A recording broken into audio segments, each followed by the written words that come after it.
What's going on, guys? Welcome back to the channel. In today's video I'm going to show you how to effectively clean your oil cooler or your radiator for that matter, and then restore some of its lost cooling efficiency from being used over the years.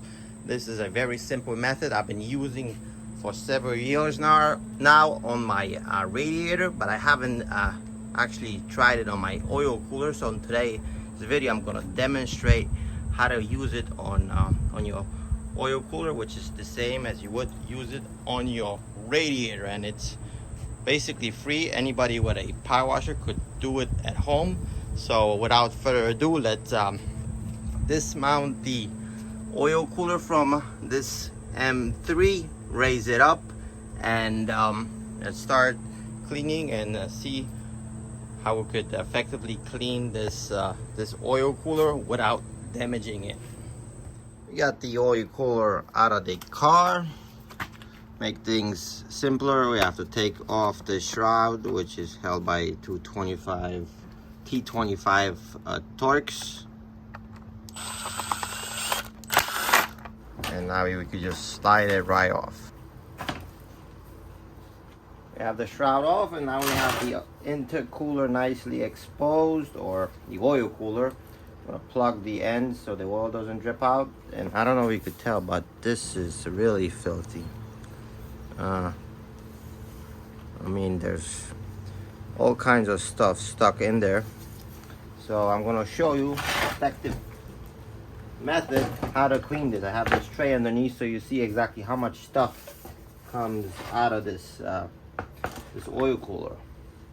To clean this, I'm gonna be using a pressure washer to effectively clean this oil cooler. This works great, and you'll see in a second on oil coolers and on radiators. I've done this in the past and with awesome results, so you'll see in a second. And what you want to have is about 25-degree tip, the green tip. And on your pressure washer, I found the pressure that works the best on these type of coolers or radiators is about 1200 psi.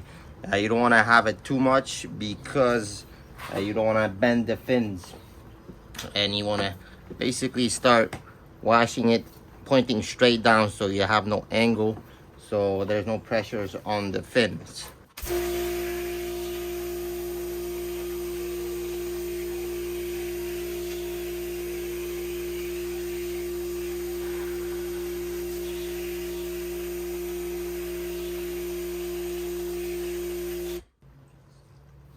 Those are just a few passes, and you could see how much stuff already came out of this. And you get the fins, they're all intact, none of them are bent, so that's the goal here.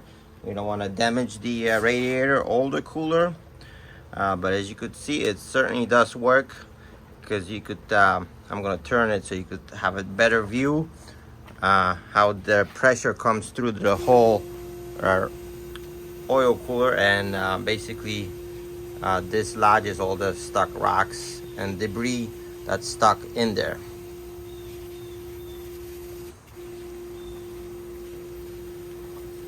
So you definitely want to give a few passes, give as many as you can, because believe it or not, stuff keeps coming out, and it already looks cleaner than it looked before. So that was the whole goal.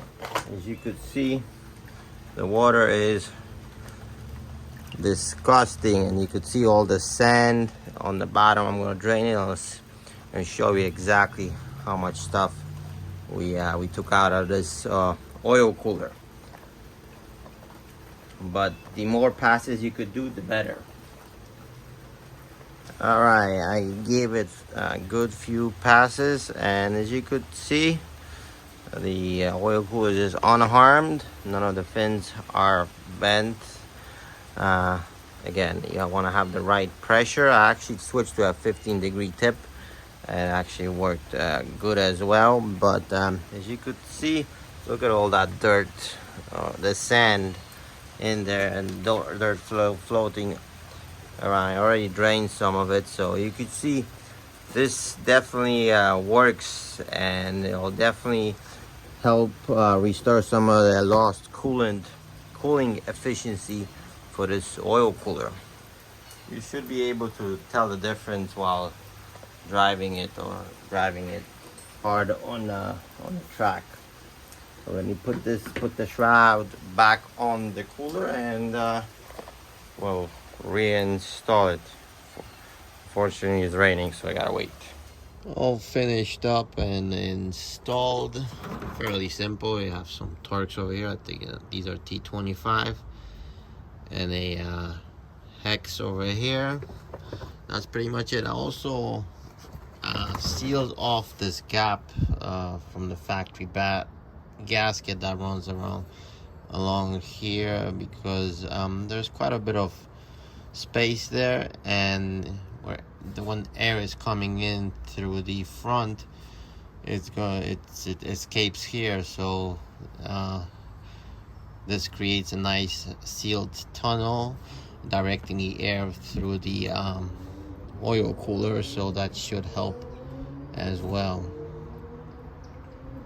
And Gorilla Tape works great. I mean, I used it. This is my go-to tape. I used it on several occasions, and it holds up pretty good. Like this, I taped up like 3 years ago with Gorilla Tapes for the brake ducts, and it's still holding up. So the tape is very resistant, so it should hold a good seal for some time.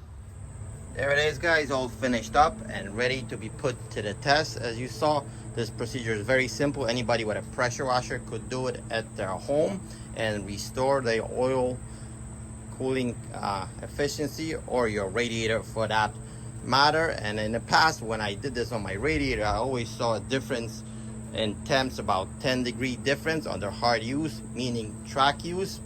I'm expecting similar results for the oil cooler. As you saw it for yourself, how much stuff came out of the oil cooler.